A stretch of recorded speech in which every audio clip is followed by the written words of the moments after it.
No. Oh, Okay. There we go. I'm Hannah. Oh. I'm Hannah. Oh, yeah. Hannah O. Hannah B. I'm Corinne. I'm Marky. This is post 4. Here we Welcome. Welcome. Welcome to the podcast. Yes. Post 4, group 1.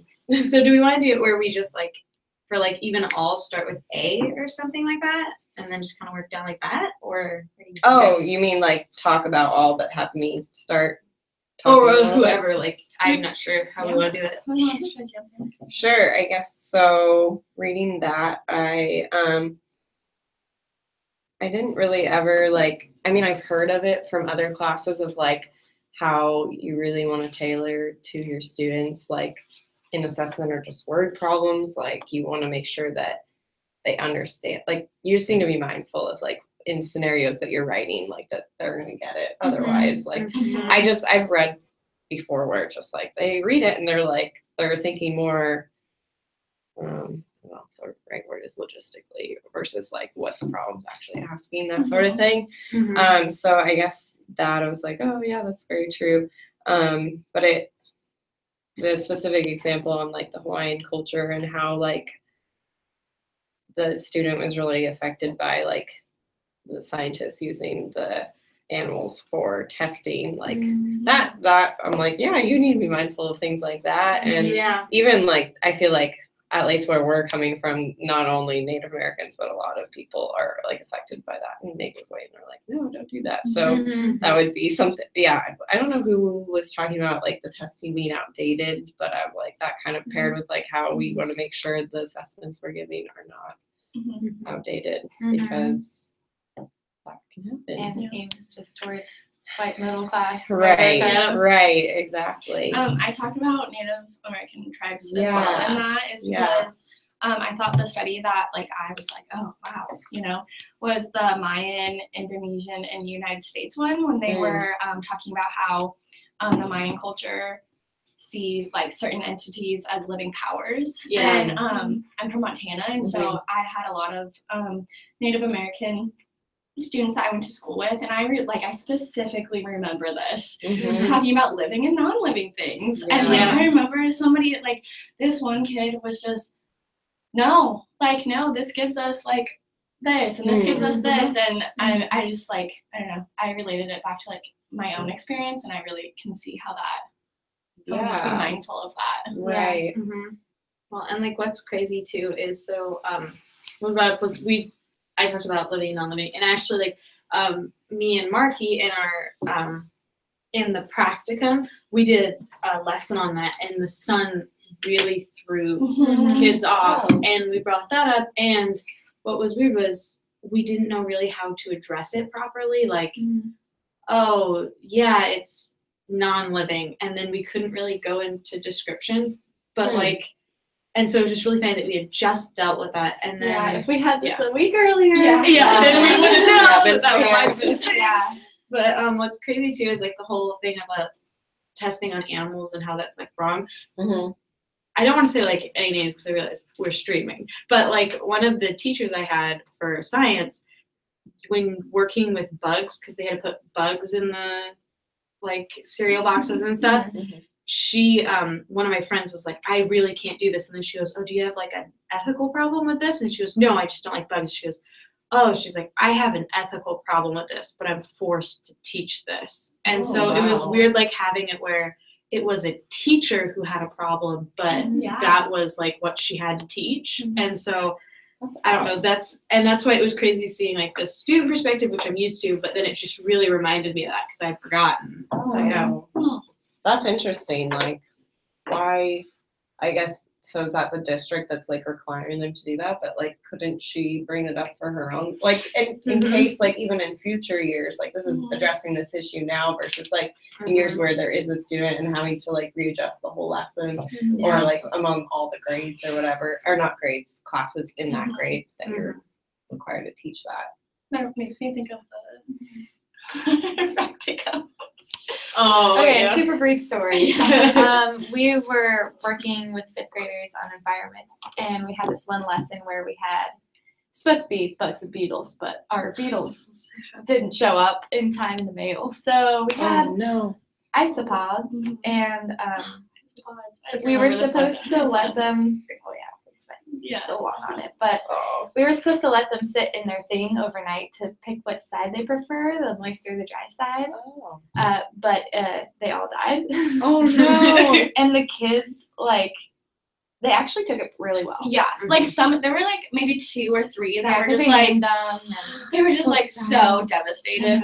But yeah, I mean, it worked out fine. Yeah, I felt like you all recovered really well. Where you were like, this is part of the life cycle. Yeah, dirt dried up. That was the whole point. Is their preferred environment. The dry soil obviously wasn't their preferred environment. Yeah, but it was really hard, and I can imagine some kids in different cultures just being like, what did you do to these bugs? And blame the teacher, because even I was like, I felt horrible. But yeah, we got really lucky that we didn't offend anyone, because I would feel really horrible. But yeah, that is really important to keep in mind, just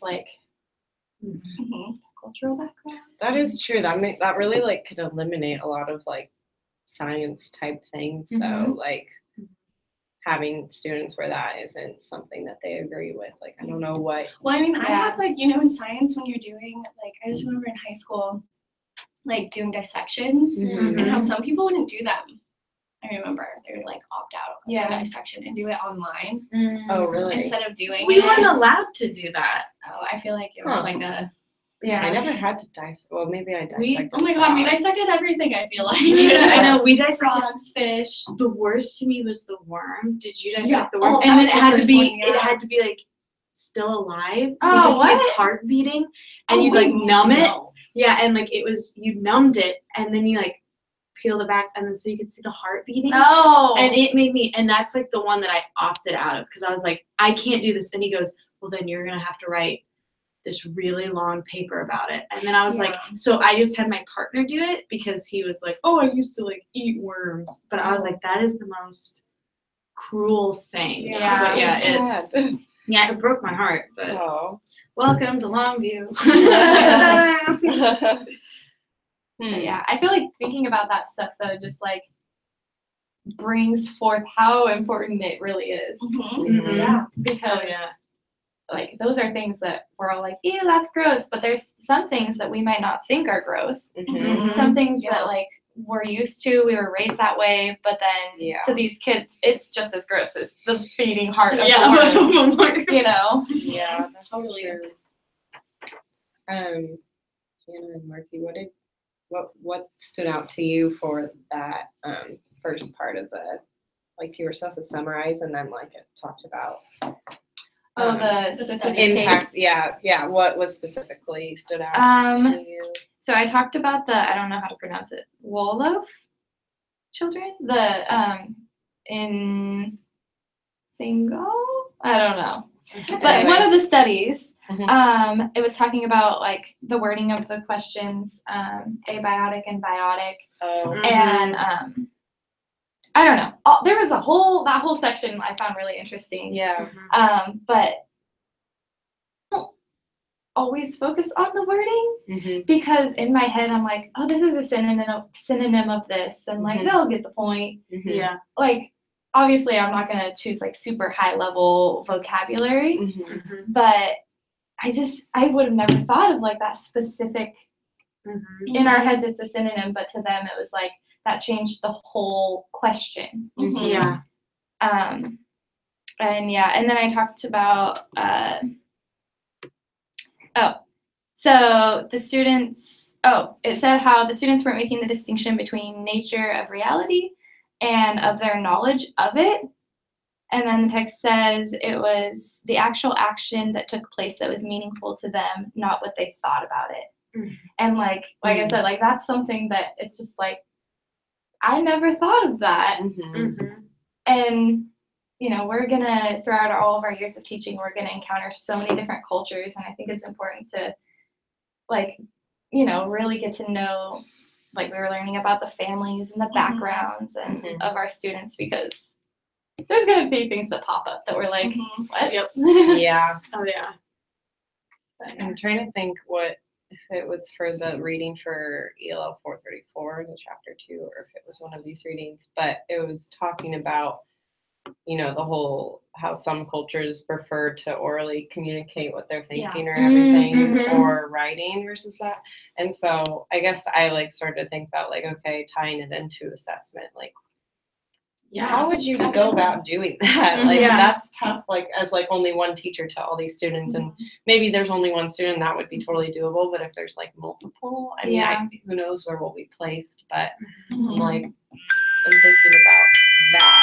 That's my alarm to come here, sorry. Really cute. Because we switched the time. So I just like was thinking about that. I think it was in the chapter 2.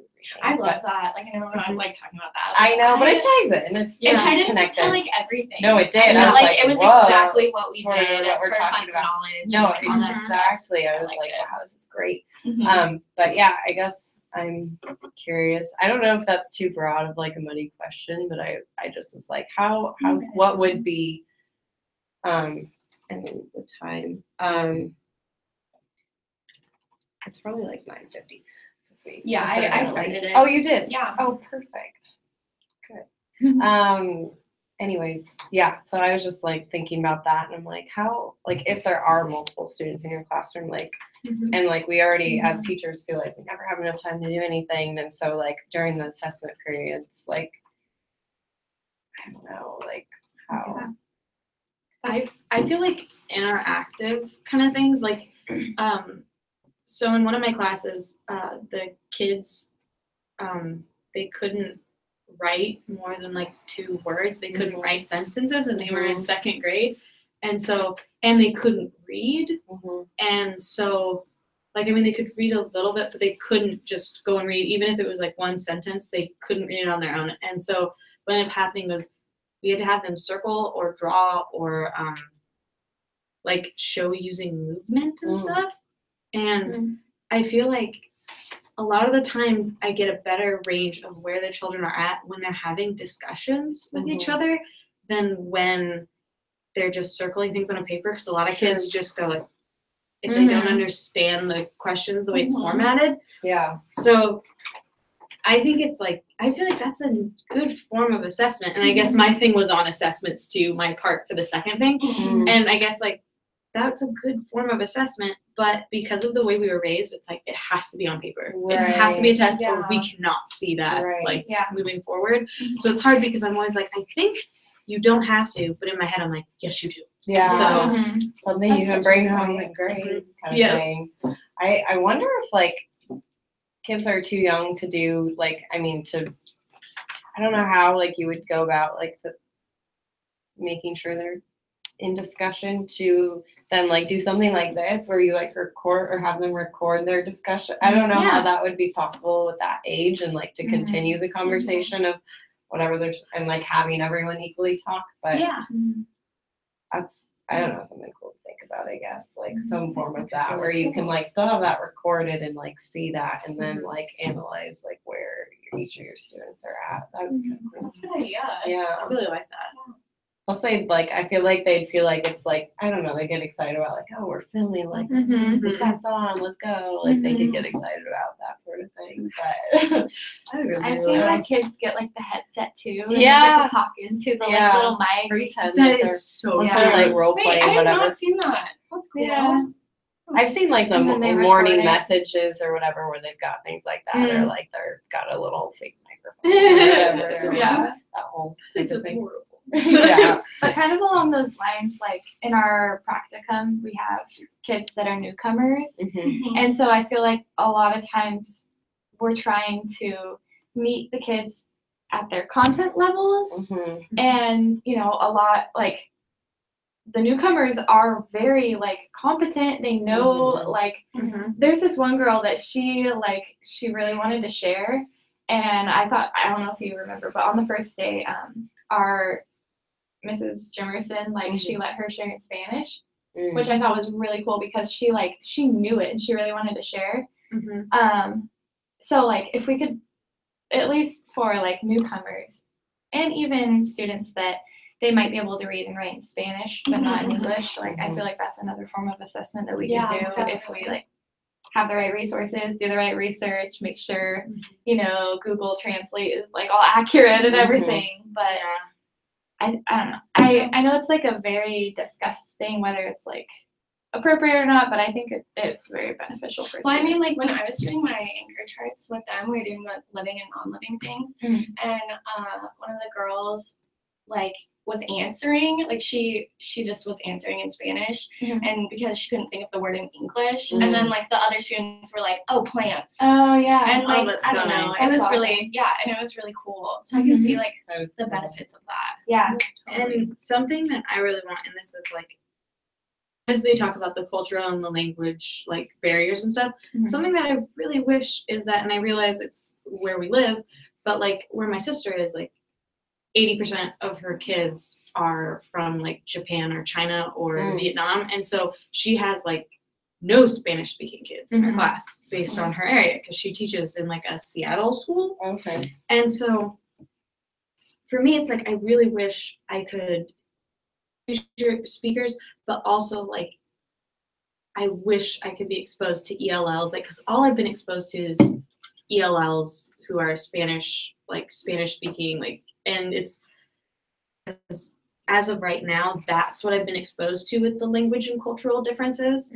But I feel like it's going to be such a huge shock when I have like, I don't know, like a kid from Japan and stuff, even though like I took Japanese for 4 years, I feel like it's going to be like way different of an atmosphere and different scaffolding needed. And I don't know, because whenever I think culture and language ties, I immediately think of like ELLs, and I'm like, my Spanish speaking kids. And it's like, I wish I could like extend it past, but I have no frame of reference. And so I mean, that's what reminded me I of. totally agree with you because I do that too. But I guess the nice thing about like is we have like the framework Yeah. to being to apply and like know that we need to know this. And like even with taking 432 and all those like language, like what was it, the language posters that we had to make? Yeah. Oh yeah. Like and, that like was little fun. brochures and Yeah, stuff. like being able to be like, It oh was my really gosh, like linguistics. I need to like go look at this and like go look at like for language. I don't know. And even if we don't have access to all of those posters and stuff, we at least know how to look it up. Look and it up, then, yeah. You know, exactly. there's so much resources if we look in the right places Yeah. online. Right. And I mean, Yeah. and the fact that we care too. Yeah. Like I think that's Yeah. also like because there's so many people that are like, And not afraid to ask Yeah. for help. Because Yeah, I'm sure there's exactly. people in the schools that are like reached out, Yeah. especially as new teachers. Yeah. Definitely. That's very true. So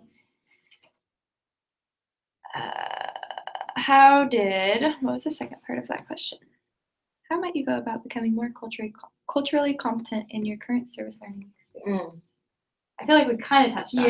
Yeah, I think feel so like we too. did, like with changing assessments and stuff. Yeah. Oh, I thought also maybe when we're doing our observations, kind of listen for our teachers, like probing for background, because like we're not quite to the level the teachers at. I mean, I don't really know any of the teachers, but I'm sure that they know the kids a lot better than us, and I would imagine they're still trying to figure out stuff. Yeah. So I don't know. I'm gonna Definitely. give it a shot, Yeah. but we'll see. Of course. Do we want to go into one? Or Yeah. like, Yeah, sure. Mine was why are different types of assessments important, and like how do we give them access to mainstream and traditional assessments? I just think it ties into what we just talked about. mine so I'm ties gonna into go it, for it. I basically kind of talked about what you were saying about how people just always have like the paper mentality, or like the at least that's how that's how I What was. we've experienced. So I just talk about how it's important because they need to be able to transfer their knowledge, and so giving them those assessments is what we just talked about, is like giving them a way to express their knowledge. But also I talked about the last question, which is like, how do we give them access to mainstream assessments? And like, I don't know. I said like dip into like their toolbox, so teaching them strategies that they can use in order to be like, okay, like when I'm reading this question, I know this, or like stuff like that. So yeah, that was mine. But I put it in there because it was exactly what I just talked about. Because mine is briefly described the section like with cognitive interviews and think alouds, which does everyone have kind of like the assessment portion? I have observations. Mine has to do with background and like prior knowledge. So should I go next because I got Sure. interviews? Okay. Go in order. No. Okay. So so cognitive interviews are when a teacher asks a student a variety of questions to understand the student's reasoning for a certain task. And the think aloud is allowing children to think as they work, so then you get a better understanding of that inner monologue. And I think that this is incredibly important because, as we talked about before, because of cultural and language barriers, it makes it to where sometimes having a question that's just right or wrong and not understanding how they got to it is completely different. Like if you just had a multiple choice and it's like, what's living or what's non-living? And then they circled sun for living, and then you're just like, wrong. And so I feel like, and that's basically all it was just knowing that sometimes it's not correct to be doing just right or wrong. And it allows you to not only like know your student and how your student thinks, but it better prepares you for how to teach that student because you know that. And so yeah, that's basically all mine was about. Yeah. And it would be so easy as teachers, like if you are correcting something that is on paper and they got it wrong and they are like an ELL student, like it would be so easy to go like have a quick discussion with them, like why did you put this answer? And then if it's like they describe and it like makes sense, it's like, oh well then you did get it right. It's just in your form of context that makes sense to you. So I think that's definitely something to be mindful of as teachers when we are marking things wrong with ELL students.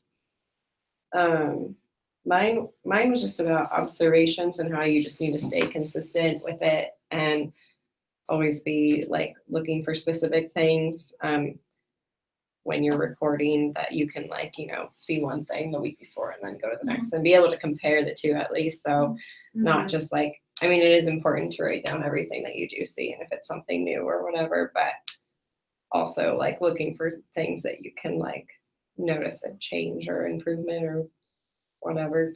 And then also making sure like when you are observing EL students or what is it, CLP or something, what do you call them? Anyways, I talked about, CLDs, yeah.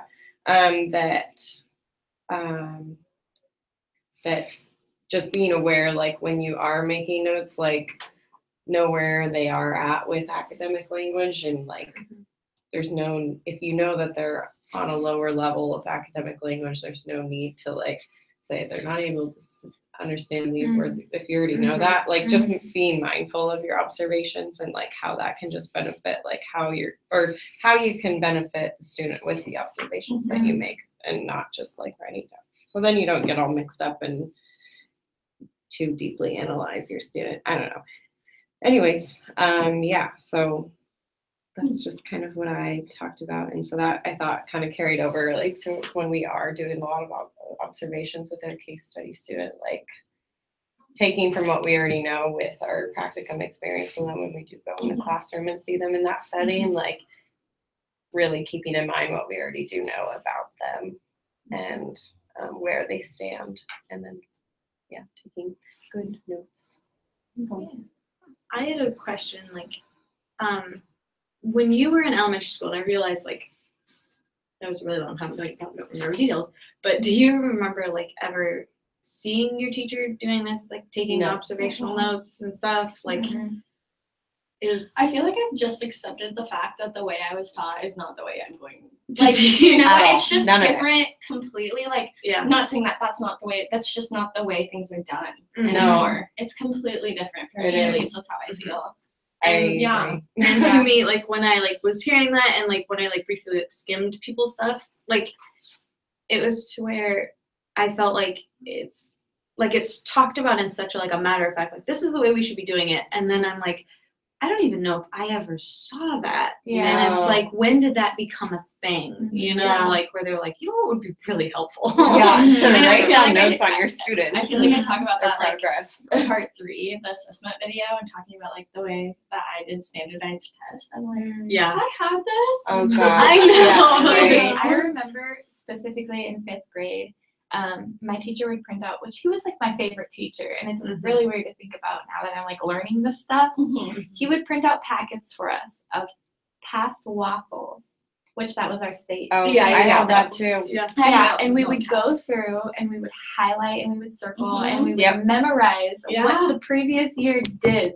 Whoa! Oh, I totally did that too. Yeah. And then he would like quiz us on that because he wasn't teaching us to learn; he was teaching us to take the test. Yeah. Oh yeah. That's like totally to take that test. Yeah.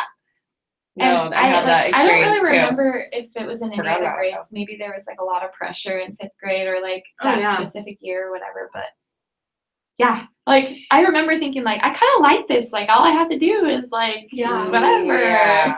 But I didn't learn. Like what did I learn? Yeah. Right. I don't know. No, that was the exact same Like, thing no for hands-on science stuff. with me in high school biology or whatever.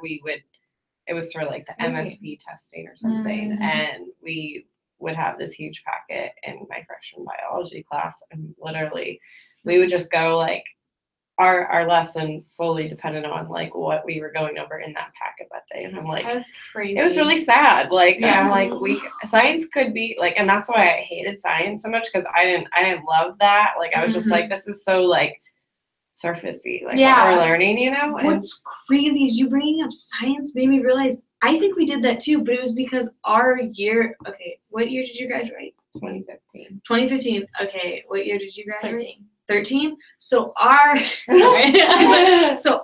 quarter, like our year was the first year at least where like in Washington State where they were testing this, they were gonna do the science part of the, I think it was the history at that point. They were gonna test us and you had to pass it in order to graduate. And it's the first year that they did that. So they were like, we didn't teach you any of this stuff. We had to pass it, and one of my friends didn't pass it. I don't know why, because it was just like the teacher was teaching to the test, and that's not like substantial to like grasp. Like that's just nothing, you know. And so she ended up having to take it the next year, like during that testing period. I'm like, how do you even remember any like that? Because she still moved on into the next science because she had to have the certain amount of credits, but she like had to remember the very like surfacey teaching that was given to her freshman year. And I mean, she passed it, but I'm like, that sucks, because then she on her own time had to review everything that she learned like that year before.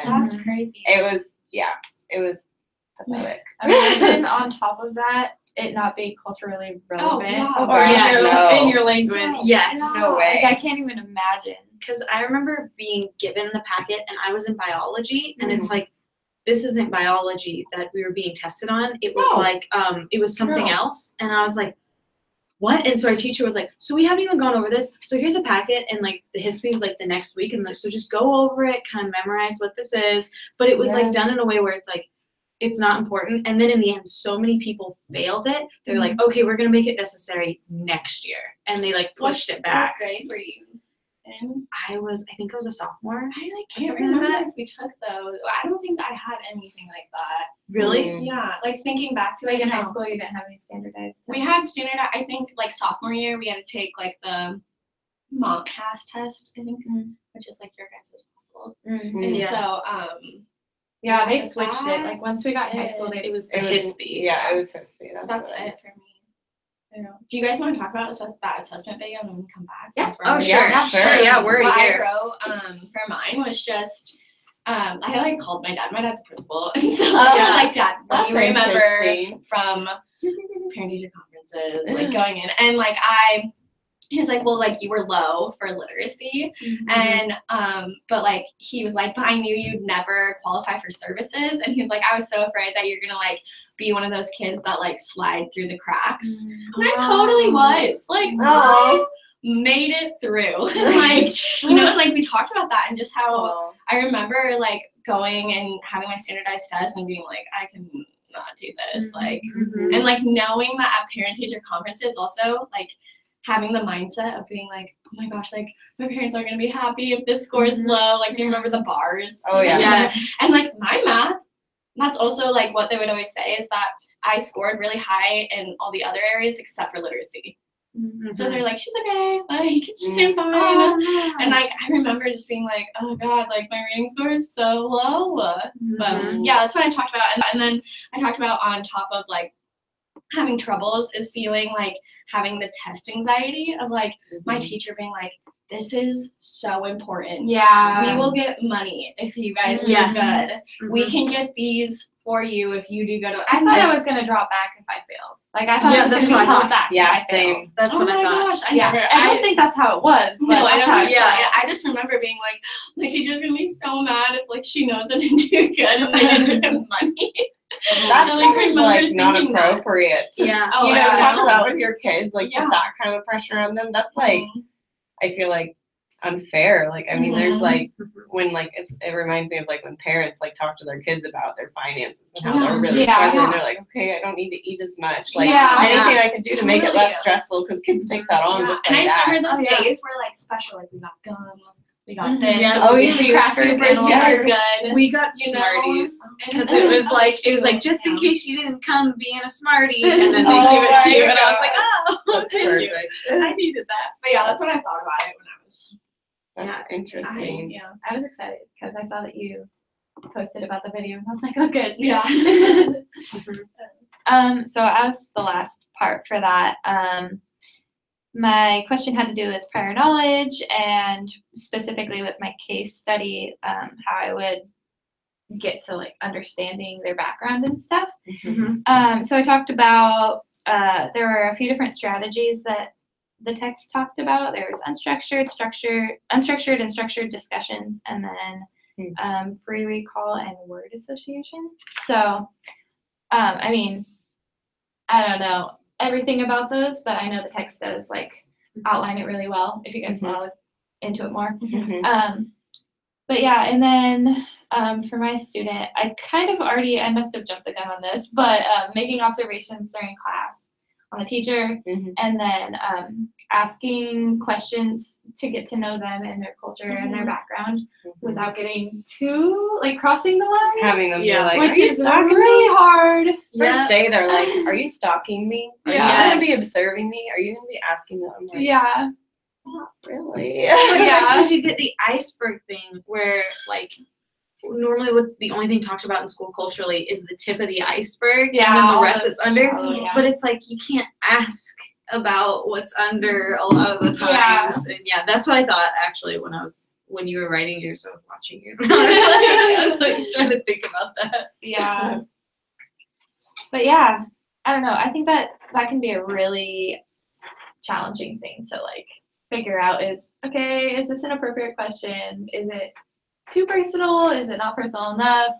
Weighing that. But I mean, it's a little bit of trial and error and, you know, reading about other stories from other teachers. And the assessments too that she gave us, that'll be really helpful, like to cover a basis of things that we know we can talk to them about or see or record. Like that's really helpful. Like knowing that those are like good assessments. And they're like targeted for specific things that yeah, for sure. Otherwise I don't know what I would do.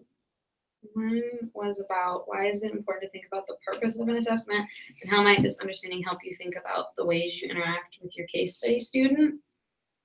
And for me, I guess this is something that like in Woodring you're supposed to look at immediately, but then I realized I feel like a lot of my teachers didn't focus on the assessment kind of aspect, because I mean like even the pond, when we talked about it, it was almost like the big takeaway was supposed to be the names of the different stages of the bugs and stuff, when really it was like the life cycle in the ecosystem of the pond. And kind of like in SCED, we talked about how it doesn't really matter learning these names because that's not important. What's important is you actually seeing how the life cycle plays.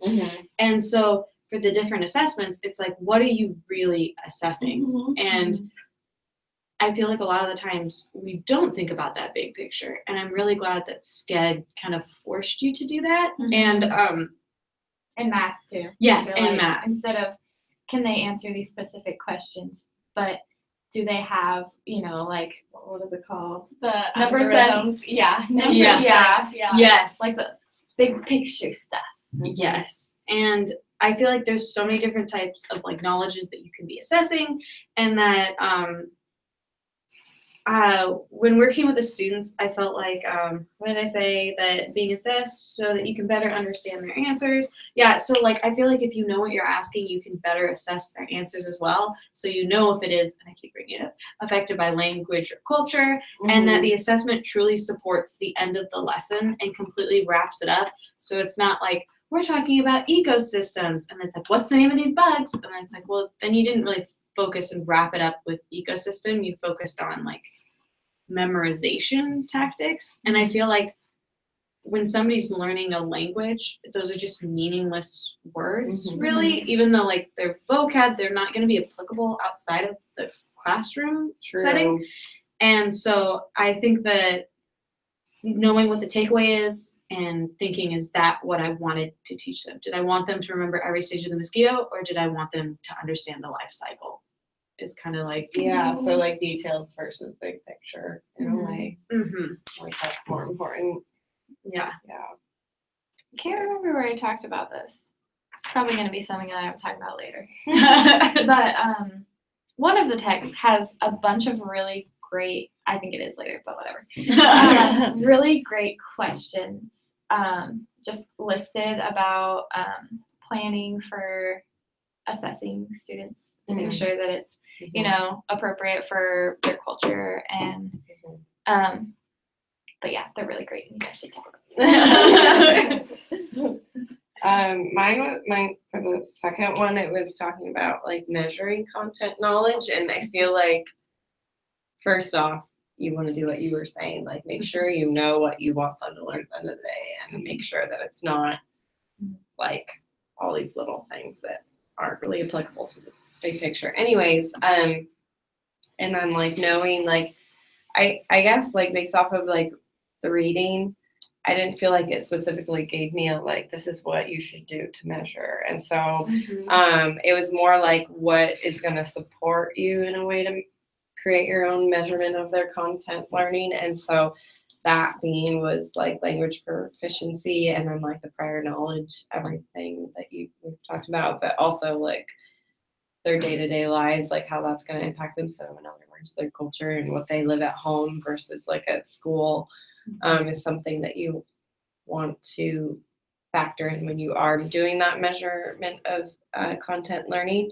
And then it also talked about like how can you or if you were to take on the role of an ELL specialist, like what might support, or what support might you give a teacher in a specific content area.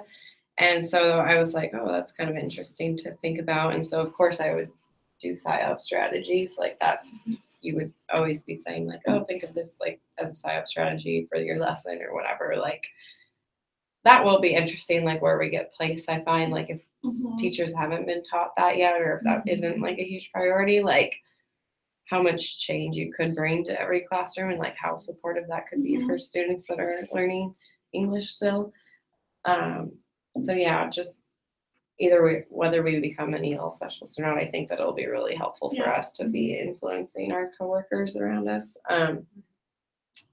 But also it like talked about having like a bilingual glossary, and I feel like that would only be, you know, helpful for yourself as the teacher, and that would only benefit also for those that are like newcomers and you don't, I don't know, like if you're trying to communicate to them through that. I don't know. I just felt like that was kind of like an odd one. I was just like, it could be helpful, but I don't know.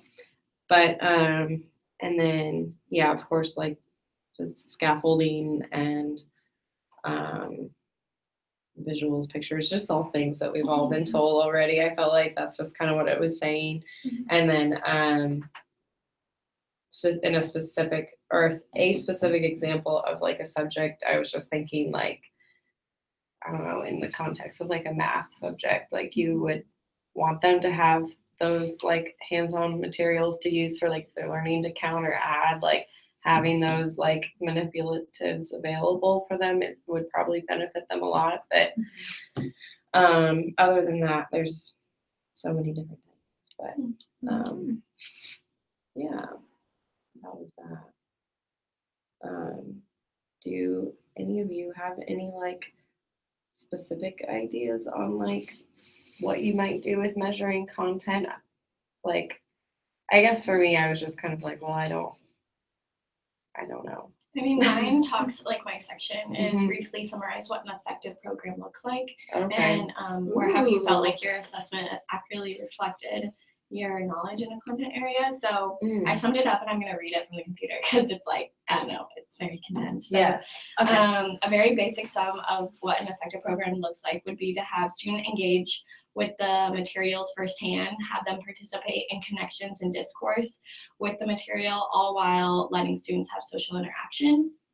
And so it's like the definition, but to like give more of a concrete, like what that would look like, and where I felt like it's been like that I felt that I've done that, like have an effective program was, have you guys all taken like the SCEDS 202, 201? Okay, so I talk about how that is literally exactly what SCED was. Like we worked in groups together with materials, like hands-on, and then we also would have to like, you know, try something out. And if that didn't work, like we'd be like, okay, let's do this instead. Or like, oh, like, hey, this worked. Like I've seen this before, you know, making connections all while like talking to each other.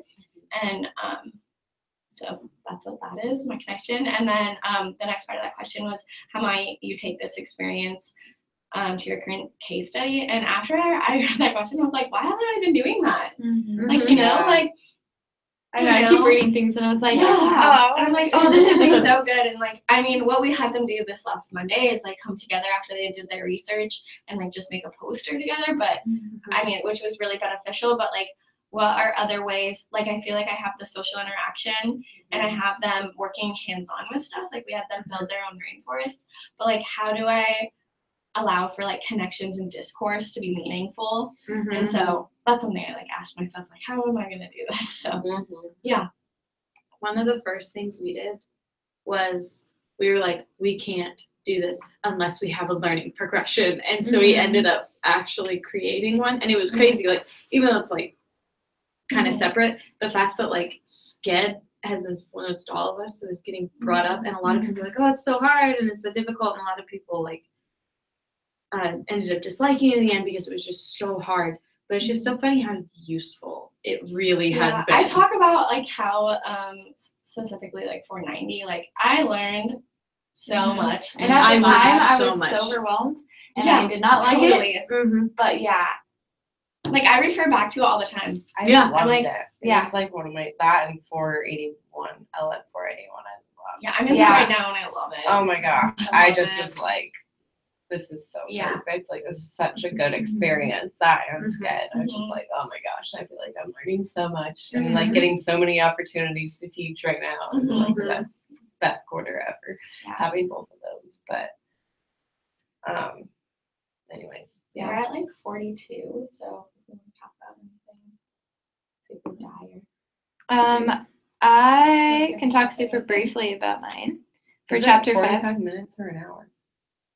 To an hour. Oh, so you can go to the hour if you want. Okay. I didn't know that. Cool. I thought it like had to be minimum. I mean, that's an hour. that's what it's always been, hasn't it? I don't know. Ours was always an hour. Same.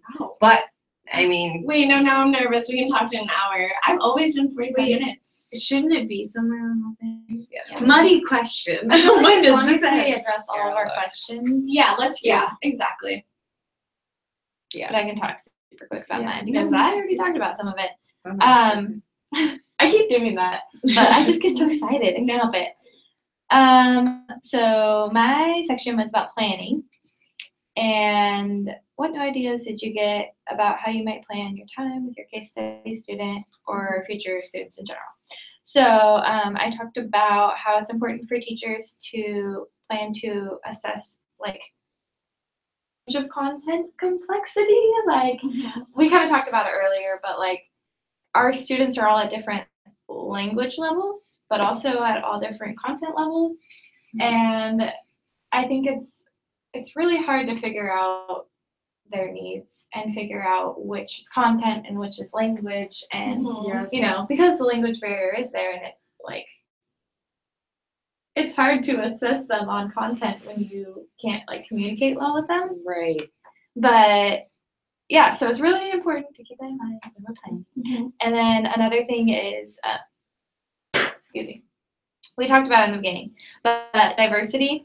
And there's like a whole section about planning for diversity and taking into consideration their backgrounds. And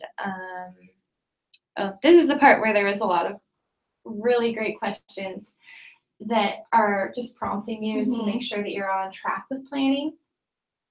So, like you were talking about, I think, am I assessing what? What were you saying about that? What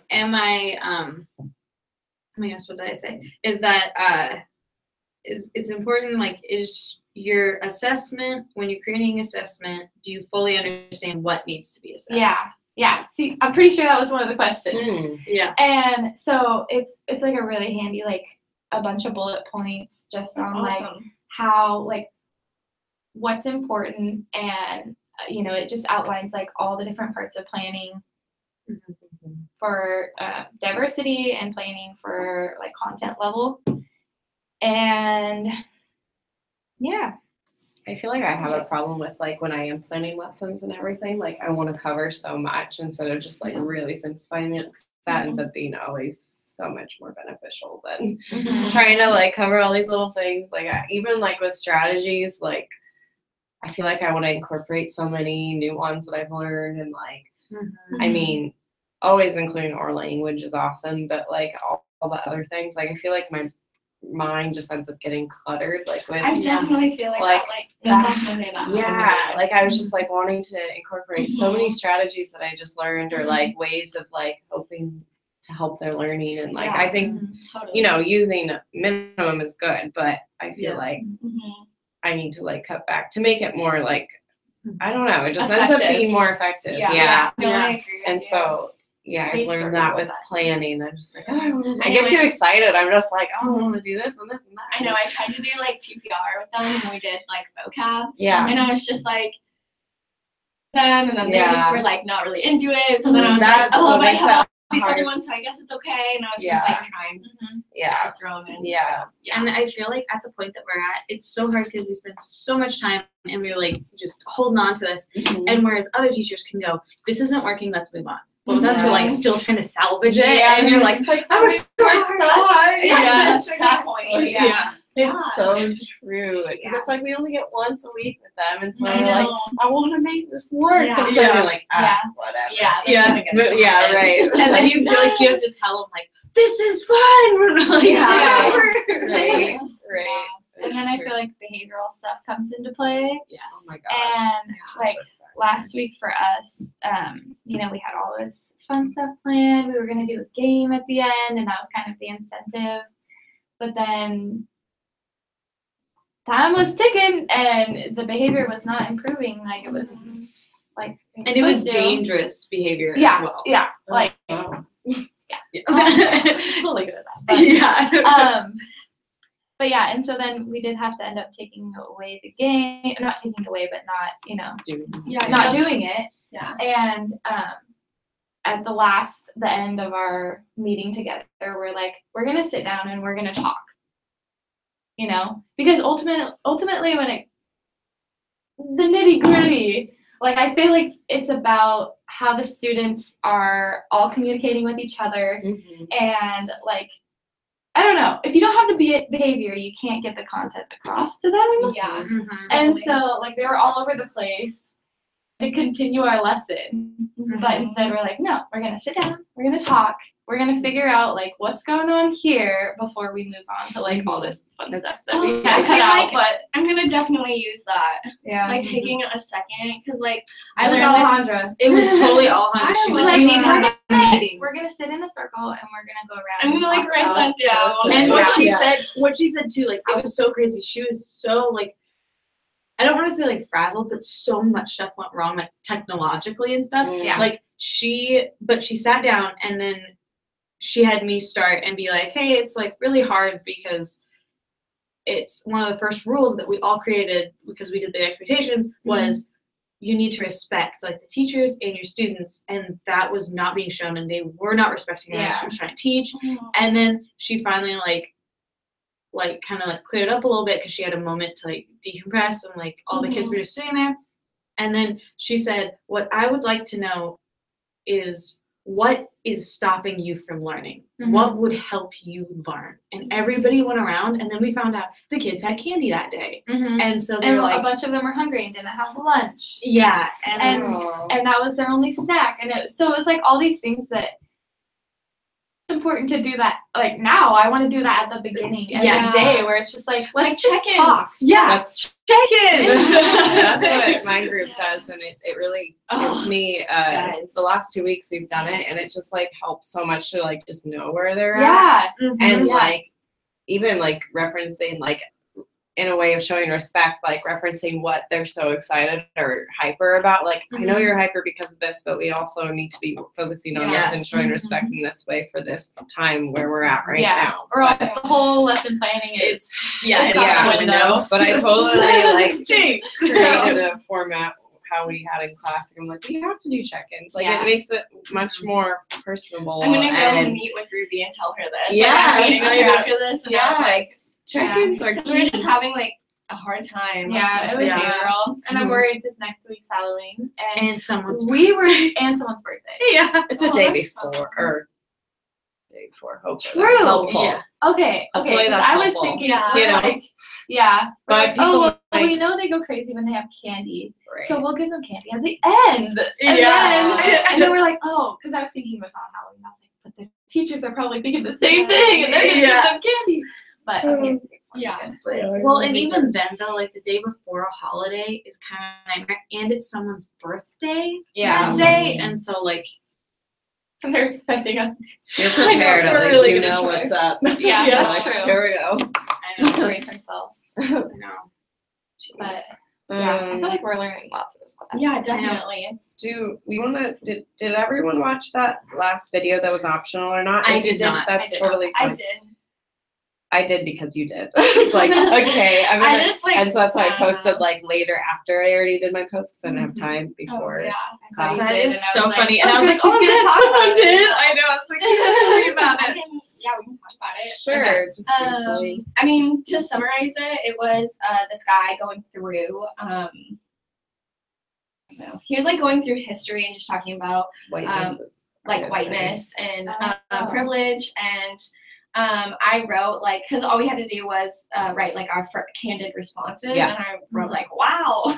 Yeah. It's like, oh my gosh. I wrote like, as someone who like really appreciates just like direct communication, I found this video to be incredibly powerful because, and I say this in my response, like sometimes when I'm engaging with like conversations that we all have, or like articles, text, like stuff in class that when we're talking about privilege and whiteness, that a lot of it is like, it tells us, but it's not like, I don't know, sometimes it can be like beat around the bush, like in conversations, or like, I don't know, like how we're always, it's not just like telling us like, no, this sucks, this is shitty, like, you know, and I really just appreciated like watching it because he gave examples throughout time, and then brought up like a very recent event of like Katrina happening, really and impacted me. I know, like, I literally wrote in here like, wait, I didn't even, this is bizarre. Like, please go into what this is. How there's this neighborhood who was like working class and predominantly Black, and how right across like the bridge there was this higher middle class, 90% white gated community. And so after the levees broke, and so where I thought he was going with this was like how they talk about, I don't know if you guys hear a lot, but when they talk about Katrina, like who was affected and like who, you know, the most help, and stuff like that. And so that's where I thought he was going with that. But instead he talks about after Katrina, this gated community, like they were making city ordinances, and how if you wanted to buy property in the city ordinance or whatever, which would include this like this side, wouldn't it? Isn't that what he was saying? Like all the it was the whole city, like the area. You would have had to. It had to be. Sorry, you had to be a relative. A relative of a person that who's already lived in this neighborhood. Jesus. Yes, so that's basically being all like, white. You need to be white in order to live here. Yeah. And like, not ridiculous. and obviously, like I wrote, like it made me like so sick and to like think about, because this was like in 2005, right? That's when Katrina was. That is insane.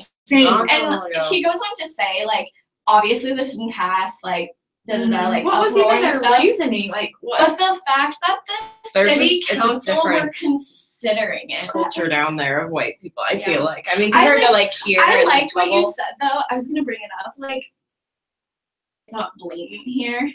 No, it's very it's the microaggressions, you know? Yeah. And so yeah, I was just gonna bring that up. Like, I totally agree with you, because I feel like in certain places it's very direct. It's very like where I come from. Like, it's very obvious. Like, yeah, they make it obvious. No, even not even just on there, but though like in Montana, like I went to school, 2 people of color in my entire class, in my 400-person class. Yeah. And like, my best friend, he like was told that he was gonna be hung by a tree. Wow. Jeez. And like, but then like, so when he brought it to administration, they were like, okay, what do you want us to do about it? Like, and so like, I was gonna say to you, like, I definitely feel like in certain places, but in other places, there is such a still like. And didn't you say where you grew up is more like a more liberal bubble of Montana? No, not mine. No, well, there's like. You said you're a red state.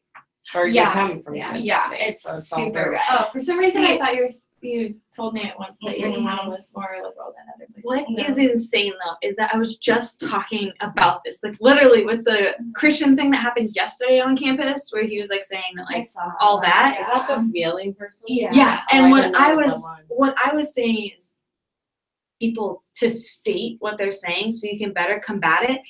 This is the kind of stuff that scares me the most, is when they're not blatantly saying what they mean, and then you're like, well, is that what they meant? Like, and then I feel like it creates this gray area and this confusion when it's like, no, this is racism. Yeah, and it's so much harder to spot. And I just really, so it's just insane. I was just talking about it yesterday, but I didn't have a good example. But that saying that it was so recent, like that is crazy.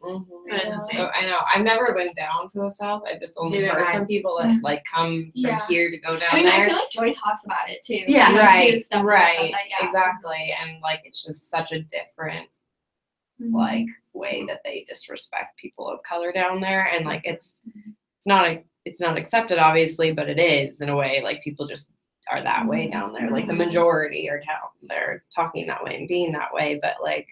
I guess like comparing it to where I grew up, I didn't until last year, actually a year from this time, I went to a Halloween party out in Sumas with my coworker who's from the Linden area. And like I grew up not almost in Linden, it was like in the rural part of like between Bellingham and Linden. And so I don't know if it was just because I didn't associate myself with people that would ever like speak in that way about people of color. Like I just like I was totally, I guess, naive that might have existed at my school. But then I went to that party with my friend, and turns out she's this way too. And I was just like, oh my gosh. But like they were all so racist and saying so many terrible things about like specifically Black people and like gay people. And I was just like, is this really something I'm hearing now? Like this is just right next door to where I grew up. Like them saying that and like not even caring what they're saying and not realizing that these are just people too and stuff. I was just like so shocked, and I was like,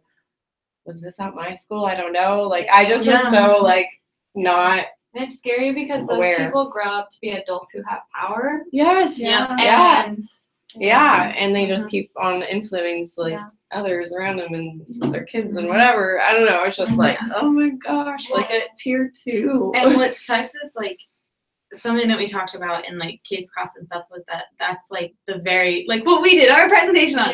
That's like the very definition. I know the very definition of like privilege is the fact that like we didn't even realize it was going on when it's a constant, like you can't forget about it if you're like a student of color, and we just are like, wait, that happened, until you get like a blatant thing, like to like. Well, that's how I feel about that story that I just said. Like, that story, like, it didn't hit me until I was like, he was walking across the parking lot. The kid was like going, and he was walking, and he like slammed on his brakes and started yelling out out of the like truck, like fuck you or whatever.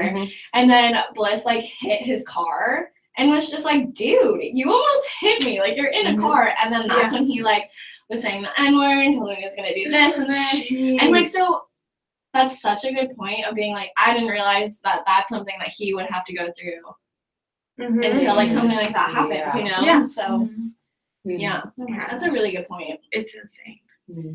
Yeah, this is a really good video in case you guys want to watch it. I know, I really want to watch it. Yeah. And I just want to It's say short, too, this like has been like the easiest out of like all the discussion things. Like this was like so fluid and I don't know, just a really delightful conversation. I agree. Does anyone have any more muddy questions or anything? I mean, we can have 1 to 2, but yeah, I think we're good unless you have any other. I just wanted to. Yeah, I kind of want like one of the questions to kind of be, if anyone can like help me phrase it, like how do you combat that silent racism in a classroom? Like how do you, because I grew up thinking like, even though like my town was literally founded by the Ku Klux Klan, it was a Klan city and we only had like 2 like Longview. And so where's that by? it's like right by Oregon. It's like this and like the founder of our town was like hearing about. And I think the roommate who's down that way. I mean, she's in Vancouver, but and like you see that, and like I want to know, like even growing up in my town, we like always joked that it was like racist, but it was never like, well, we're actually racist. Like I don't know how to explain it. Like you think like, well, that was in the past, and so how do you, how do you like pop that bubble without like at a young age? How do you gracefully go like, this is happening without like making your students of color feel uncomfortable, without like being like, I don't know, making your kids that are white feel bad. Like I just don't know how to say it elegantly to children. Like I don't want them to get to college like I did and then be like oh yeah. Yeah. Right. That's a good one. I just wrote, how do you combat some of the racism in the classroom? Okay, perfect. That's just fine. That's awesome. That's a really good question. Awesome, guys. Okay. Thanks. Yay, bye.